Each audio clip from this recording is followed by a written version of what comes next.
Bienvenidos, ¿cómo están? A una nueva conversación Fortuna, a este capítulo que le hemos prometido sobre Monitor Nearshoring.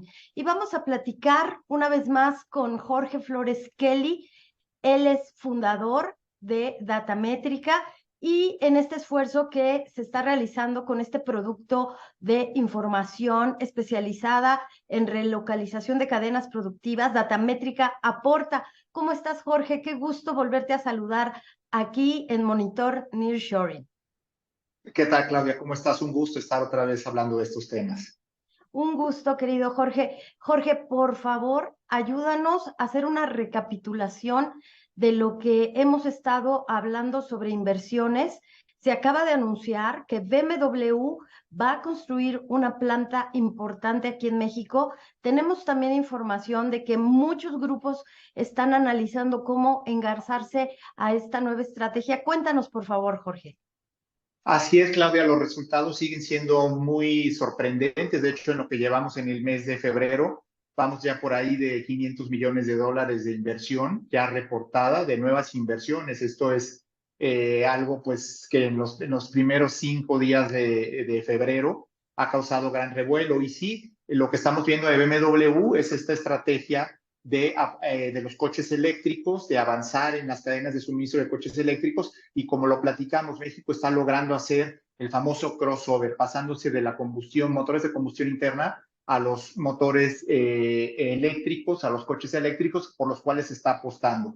Esto es un paso natural de la industria, pero también sabemos que está muy impulsado por la famosa Inflation Act del gobierno de Estados Unidos, en la que está dando todos los incentivos a los consumidores e incluso a los fabricantes para consolidar su desarrollo. Y en este sentido, pues México es uno de los países estratégicos para hacer esto. Hemos visto también, como lo reportamos en el monitor, que tenemos ya en los últimos 5 meses, tenemos inversiones ya por ahí de los $1,280 millones en baterías de litio. Es decir, México se está moviendo aceleradamente hacia esta nueva tendencia de los coches eléctricos.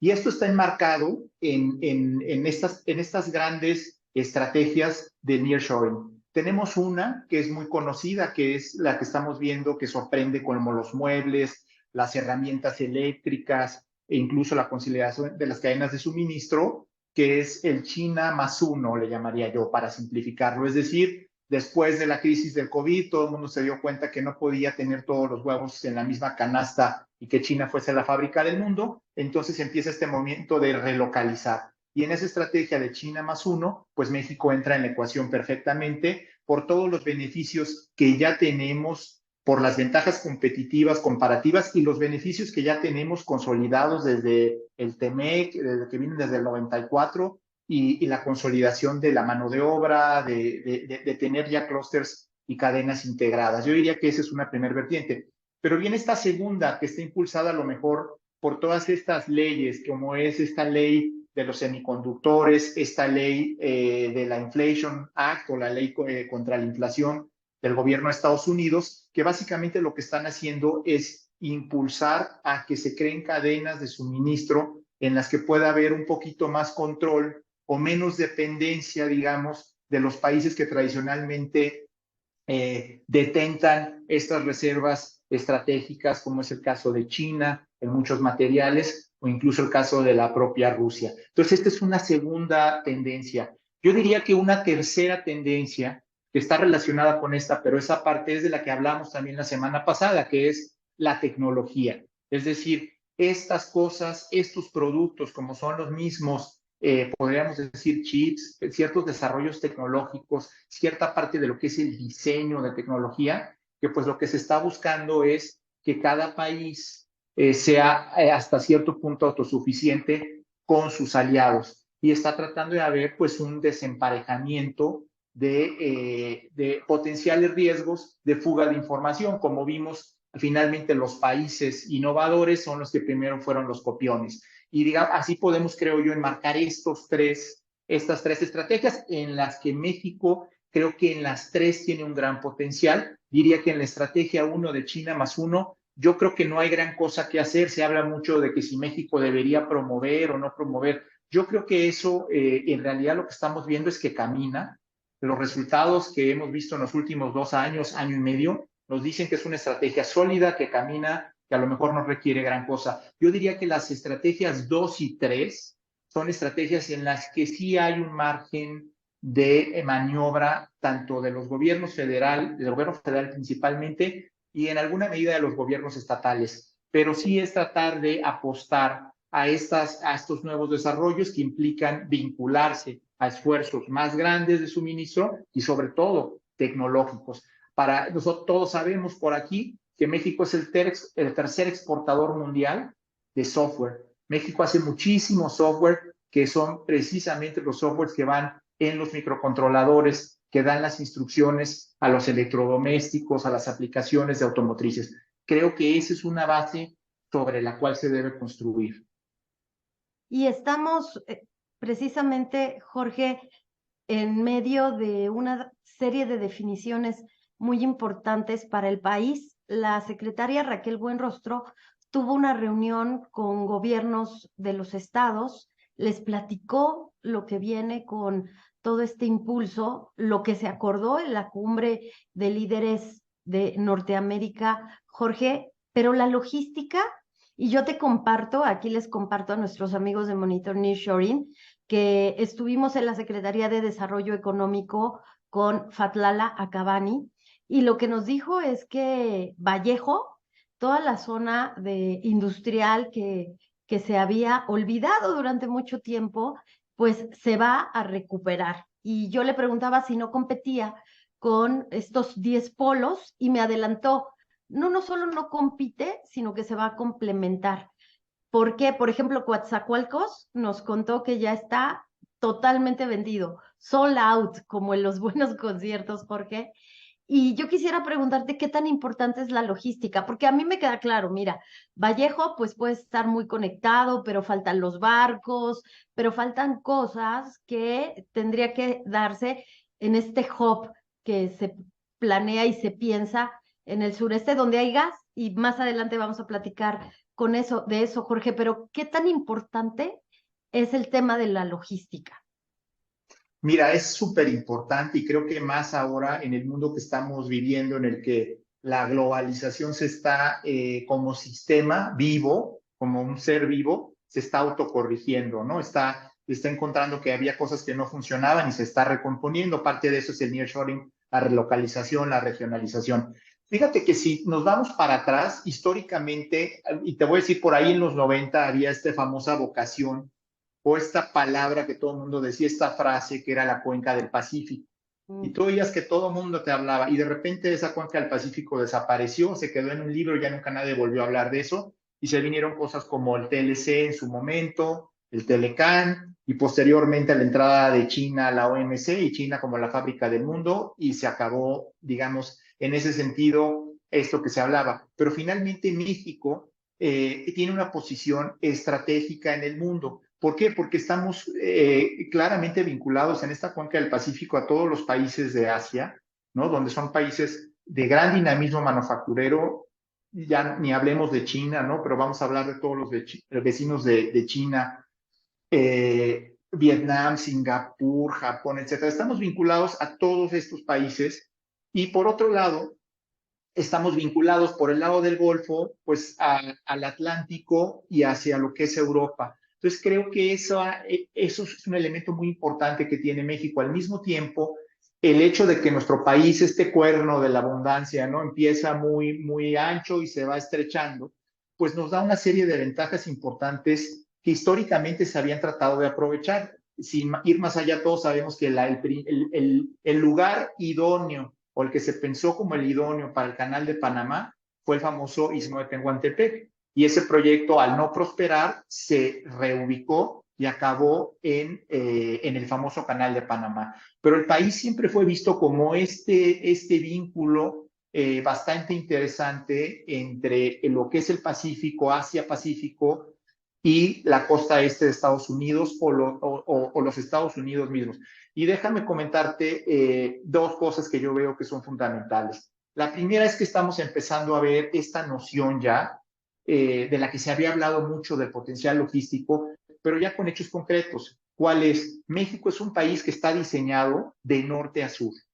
O sea, hasta en los dichos populares, desde de Mérida a Ensenada, ¿no? Es este concepto de un país vertical, de la México-Nogales, ¿no? La carretera de México-Querétaro hacia la frontera de Roma, Texas. Es esta visión de un México vertical. Pero ¿qué es lo que está pasando ahora? Lo que está pasando ahora es que por primera vez estamos viendo una visión alternativa que nos da muchísima competitividad, que es esta visión horizontal de México, esta visión en la que México podemos pasar del Pacífico a la costa este, podemos pasar del Pacífico y llegar a Chicago rapidísimo. ¿Cómo? Pues con una mezcla de puerto y con el ferrocarril que se engarza a Estados Unidos, a Chicago, a Winnipeg. O podemos también pensar en este nuevo proyecto que se está haciendo del corredor interoceánico, en el que estamos en Salina Cruz y de repente estamos en Coatzacoalcos. Y automáticamente estamos ya a un tiro de piedra de la costa este de los Estados Unidos y de Europa. Entonces, en ese sentido, creo yo que es un acierto empezar a ver a México no como un país de norte-sur, que fue un concepto tácito que se fue dando. Yo no creo que nadie explícitamente hubiese querido crearlo así, pero así se creó. Y hoy lo que estamos viendo es esta horizontalidad de México que abre muchos canales. Pensemos nada más en proyectos como este Mazatlán, que se vincula con el corredor Temec a la costa este de los Estados Unidos hasta Chicago, Winnipeg, o el corredor transísmico interoceánico, que creo que es una excelente oportunidad para darle vías de acceso al comercio mundial y sobre todo tener esta posición en la que México es súper competitivo, no nada más por ser una potencia manufacturera de clase mundial, sino porque tiene esta vocación logística. De alguna manera se había hablado mucho, pero habíamos hecho muy poco. Creo que ahora, con proyectos tanto privados como públicos, creo que cada vez se ve más claro esto. Lo más fácil, lo más barato y menos costoso para ir a la costa este de Estados Unidos es mover, por ejemplo, por Mazatlán, o para ir a la costa este también de Estados Unidos es por Salina Cruz, Coatzacoalcos. Entonces se redefinen muchas cosas, Claudia. Yo creo que es un momento muy interesante. Jorge, justo estabas platicando y ojalá el equipo de Fortuna nos ayude con tu ayuda, con la ayuda de Datamétrica, porque hay que platicarle a las personas que nos escuchan que estamos desarrollando una colaboración súper interesante con tu equipo de economistas y analistas para poder llevar los gráficos, para llevar todos los cuadros que nos permitan observar qué está pasando en el nearshoring de México, que que nos pueda ilustrar cómo México se puede interconectar de muchas formas y cómo tenemos la oportunidad de hacerlo. Que esos puertos que tal vez estaban olvidados, que van a crecer y van a crecer mucho, Jorge. Y quisiéramos ahora que nos hablaras un poco de cómo aprovechar toda esa potencia logística con un asunto que fuera de grabación comentábamos, Jorge, que quizás el gobierno de Felipe Calderón jamás imaginó que el impulsar los gasoductos iba a representar un cambio cuántico en el país, porque hoy tenemos gasoductos que estuvieron pensados para la Comisión Federal de Electricidad, pero que van a estar ligados, Jorge, con todo lo que representa la oportunidad de traer gas, de llevar gas. Así es, yo creo que digamos que hay decisiones que se hacen estratégicas, decisiones que a lo mejor no son tan conscientes, pero como dice este buen dicho, más vale suerte que cualquier otra cosa. Y creo que de alguna manera se están alineando las cosas de una manera muy interesante. Yo quisiera remontarme a la parte de las cuencas y los sistemas. Finalmente, aunque haya fronteras físicas, fronteras administrativas, fronteras de países, las cuencas se comparten, es decir, toda la riqueza energética de América del Norte pues está de un lado y de otro de la frontera. No porque uno ponga una frontera, un límite, pues esto se altera. Y creo que lo que estamos viendo con todos los gasoductos es que México tiene acceso al gas natural más barato del mundo, hoy por hoy, que es el gas natural de estas cuencas en Texas, en Estados Unidos, producto del shale gas, del desarrollo de los campos de shale. Y eso lo tiene México súper competitivo a un precio prácticamente muy similar al de los Estados Unidos, con la gran ventaja que México tiene salida muy fácil por los dos océanos. Es decir, los proyectos que hoy estamos viendo, tanto en Ensenada como en Guaymas, como en Topolobampo, que son para generar estas terminales de exportación de gas natural licuado, van a ser de gran importancia. ¿Por qué? Porque por primera vez México puede convertirse en un jugador estratégico y clave en un mundo en el que el gas natural es el combustible de la transición energética. El gas natural es el combustible que se necesita para poder habilitar que tengamos energías renovables como la eólica o la solar, que es el fundamento para que puedan existir toda esta infraestructura de coches, coches y vehículos eléctricos. Entonces, México tiene esta posibilidad de traer en forma competitiva por gasoducto, por el TLC, traer el TEMEC, traer ese gas a México y reexportarlo para cualquier lugar.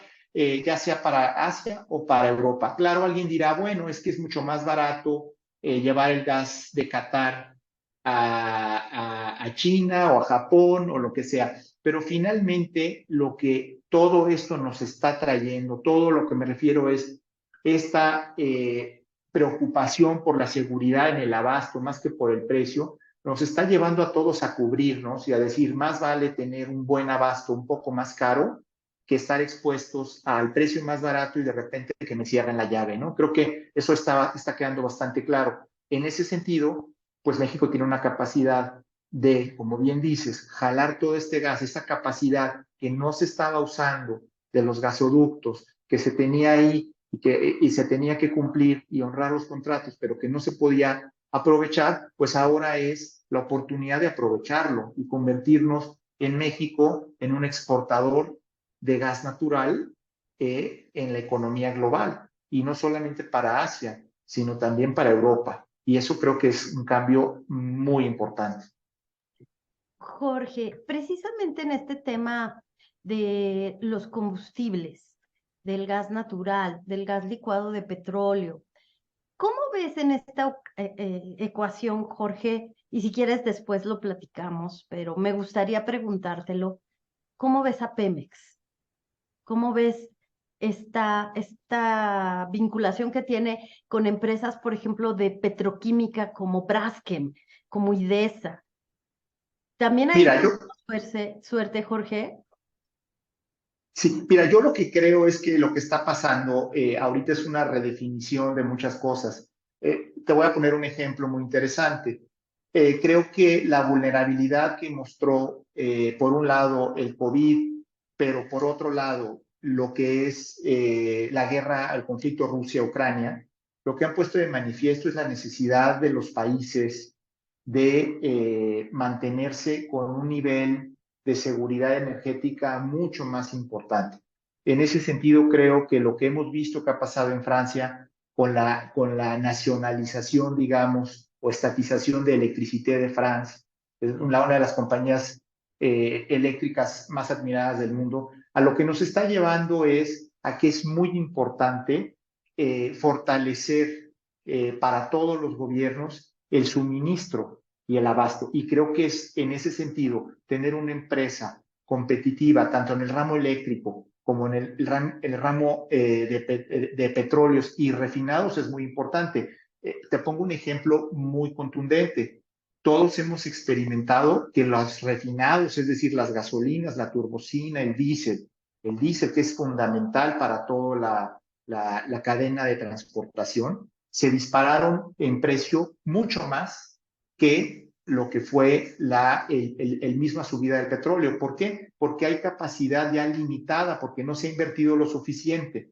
Entonces yo creo que es muy importante asegurar el suministro y sobre todo si nosotros vamos a tardar más años en hacer el paso de lo eléctrico a los vehículos eléctricos, pues como país de ingreso medio, pues yo creo que es necesario asegurar nuestro abasto y creo que eso está completamente alineado con lo que estamos viendo. Y ahí están los datos. Estamos viendo una crisis en todo el mundo por estas razones y todo el mundo está tratando de asegurar las cosas como puede. Baste ver el caso también del gobierno de Japón que está buscando garantizar el gobierno de Japón el suministro de gas natural para su país.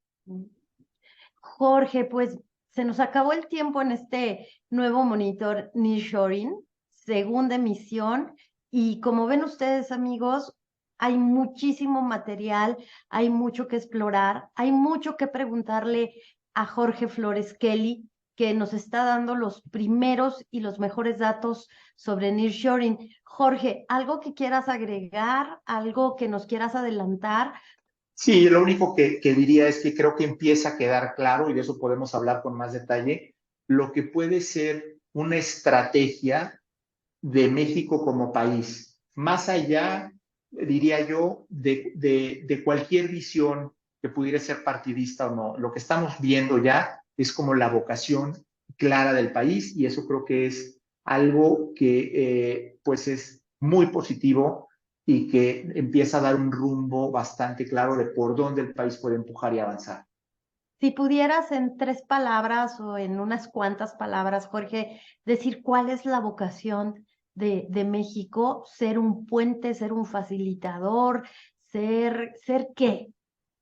México, yo lo veo, es una potencia manufacturera de clase mundial con una capacidad logística impresionante para incidir en la cadena de suministro global en un mundo donde tenemos una cadena más resiliente. Te juro que lo dices y se me pone chinita la piel porque hay que creer que México puede ser esa potencia manufacturera, Jorge. Muchísimas Así es. gracias por este nuevo monitor Nearshoring en Datamétrica Aporta con Jorge Flores Kelly desde Guadalajara, Jalisco. Muchísimas gracias. Gracias, Claudio, un placer. Muchas gracias. Hasta la próxima.